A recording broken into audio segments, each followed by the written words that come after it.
چھوٹے اسکولوں میں چلے جاؤ، بڑے اسکولوں میں چلے جاؤ، فلاور ڈے، کلر ڈے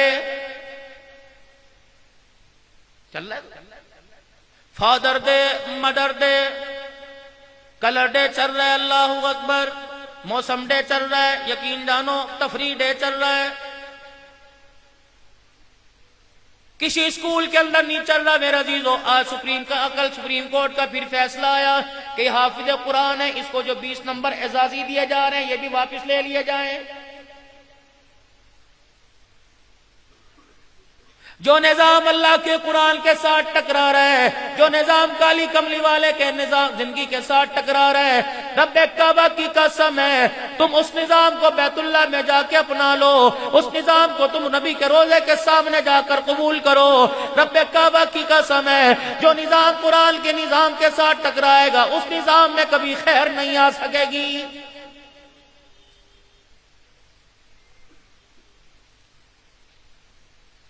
ناراض نہ ہونا، اللہ آپ کے بچوں کو اعلیٰ تعلیم یافتہ بنائے، کسی کے بچے کو ڈاکٹر بنائے، کسی کے بچے کو پرنسپل بنائے، کسی کے بچے کو وکیل بنائے، انجینئر بنائے۔ وکیل بنے گا تو ہمارے کیسوں کو لڑے گا، ڈاکٹر بنے گا تو ہمارے مریضوں کا علاج کرے گا، انجینئر بنے گا تو ملک کے اندر تجربے کر کے ہمارے ملک کے اندر ترقی کرے گا، سائنسدان بنے گا، طرح طرح کی مارتے چیزیں بنانے میں آسانی ہوگی۔ میں اسکول کی تعلیم کی مخالفت نہیں کرتا، رب کعبہ کی قسم ہے مخالفت تو اس چیز کی کر رہا ہوں، اسکول کی تعلیم کے پیچھے انسانی غیرت کا جو جنازہ نکالا جا رہا ہے۔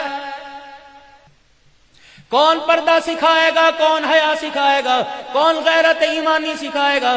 کہ تیرا 8ویں کلاس کا بچہ اپنے مس کے ساتھ سیلفی بنا کے لایا، رب کعبہ کی قسم ہے اس کی تربیت اسے دیندار انسان بھی بنا سکتی ہے۔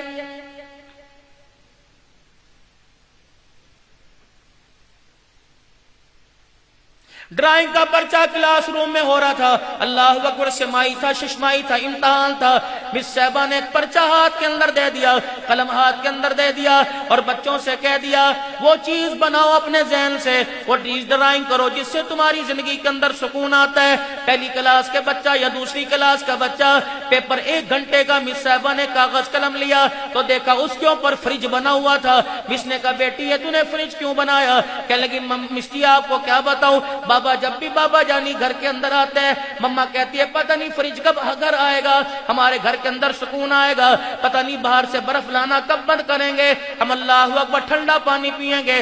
باپ نے کہا ٹھیک ہے تیرا کلیجہ ٹھنڈا ہوگا، اب تو روٹی بعد میں کھاؤں گا، پہلے میں گھر کے اندر فریج لے کے آؤں گا۔ کہ رات تازہ تازہ لڑائی ہوئی، ابو کہہ رہے تھے گھر کے اندر فریج لے کے آؤں گا تب میرے گھر میں سکون آئے گا، تو مجھے پتہ لگا فریج سے سکون آتا ہے تو میں نے فریج کی تصویر جو ہے کاغذ کے اوپر بنا کے سامنے کر دی۔ کسی نے سائیکل بنا دی، کسی نے موبائل بنا دیا، کسی نے موٹر سائیکل بنا دیا۔ بیٹی تو نے موٹر سائیکل کیوں بنایا؟ کمیز جی 3 دن سے بھیا نے گھر میں کھانا نہیں کھایا، کہتا اگر 125 یا CD70 سے موٹر سائیکل میرے دروازے پر نہ آیا تو میں خودکشی کر لوں گا۔ اس میں غیرت اولاد کو احساس کوئی نہیں۔ فیصل آباد کے بازار میں بھائی اپنے والد صاحب کو ریڈی لگانے کی جگہ نہیں مل رہی، پتہ نہیں 1000 روپیہ کیسے بچا کے لاتا ہے، تجھے 1 لاکھ روپے کا موٹر سائیکل کہاں سے لا کے دے؟ کل رات ماں باپ ہاتھ جوڑ کے بیٹھے تھے، کہہ رہے تھے روٹی کھا لے، اگلے ہفتے کہیں نہ کہیں سے تجھے موٹر سائیکل لا دوں گا، چلو ہمارے گھر میں سکون آئے گا۔ تو میں نے موٹر سائیکل کا نقشہ بنا دیا، کسی نے کچھ بنایا، کسی نے کچھ بنایا۔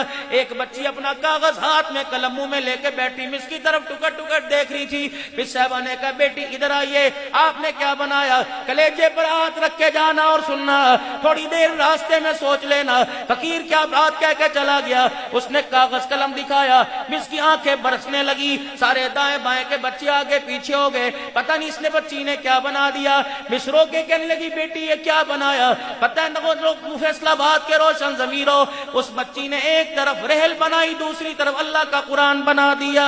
مس رو کے کہنے لگی بیٹی تو نے کیا بنایا؟ کہ میری امی جب صبح صبح مجھے اٹھاتی ہے تو اسی ریل کے اوپر قرآن کھول کے بیٹھتی ہے اور میرے سر کے بالوں میں ہاتھ پھیر پھیر کے سورہ یاسین سناتی ہے، رات کو جب مجھے لوری دینے کی باری آتی ہے کبھی آیت الکرسی کبھی قل اللہ پڑھ کے میرے پہ پھوکے مارتی ہے. ایک دن میں نے اس کتاب کو ہاتھ لگایا, میں نے اپنی ماں سے پوچھ لیا امی یہ کیا ہے جو اس کو صبح شام پڑھتی ہے؟ پتہ میری ماں نے میری گال کو کھینچ کے کیا کہا, بیٹی اس کے پڑھنے سے انسان کی زندگی اور اس کے گھر کے اندر سکون آ جایا کرتا ہے.